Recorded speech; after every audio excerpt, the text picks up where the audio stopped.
রাজনীতি ছেড়ে মিমি চক্রবর্তী এখন আদ্যপান্ত মন দিয়েছেন সিনেমায়। বছর 5 আগে রাজনীতির ময়দানে পা রাখার পর সিনেমার বিষয় নির্বাচনের ক্ষেত্রে অভিনেত্রীকে অনেকটাই সচেতন দেখা গিয়েছিল। মাসালা মুভিতে না দেখতে পেয়ে তার অনুরাগীরাও অনেক সময় হতাশা প্রকাশ করেছিলেন। তবে এবার ব্যাক টু ফর্ম। তুফান ছবিতে বাংলাদেশের শাকিব খানকে সঙ্গী করে উড়াধুরা গানের যে ঝলক দেখালেন, তাতেই দুই বাংলার নেটপাড়া একেবারে কেঁপে গেল।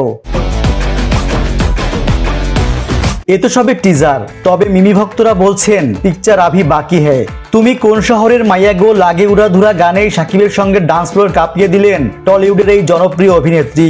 আর শাকিব মিমিকে একসঙ্গে দেখে অনুরাগীদের উন্মাদনার পারদ চড়েছে ততোধিক।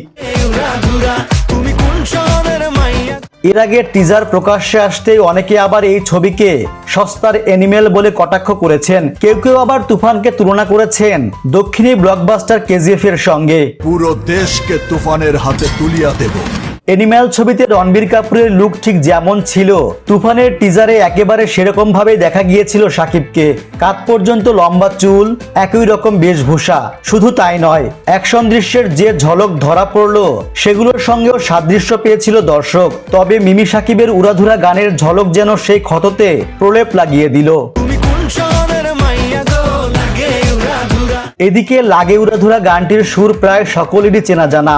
আসলে এটি বাউল রাজ্জাক দেওয়ানের লেখা সুর করা গান আমার ঘুম ভাঙাইয়া গেল রে মরার কোকিলের আদলে বানানো হয়েছে, যে গানে কণ্ঠ দিয়েছিলেন ফোক সম্রাজ্ঞী মমতাজ। স্বচ্ছতার জন্য গানের ডেসক্রিপশনে ক্রেডিট লাইনে রাজ্জাক দেওয়ানের নাম যুক্ত করা হয়েছে। নতুন আয়োজনের এই গানের কথা লিখেছেন রাসেল মাহমুদ ও শরীফ উদ্দিন, সঙ্গীতায়োজনে প্রীতম, আর তার সঙ্গে গানটি গেয়েছেন অন্তরা রায়। পুরো গানটি শীঘ্রই প্রকাশ হবে বলে জানিয়েছেন সংশ্লিষ্টরা। তুমি কোন শহরের মাইয়া গো? Popcorn TV, Dhaka.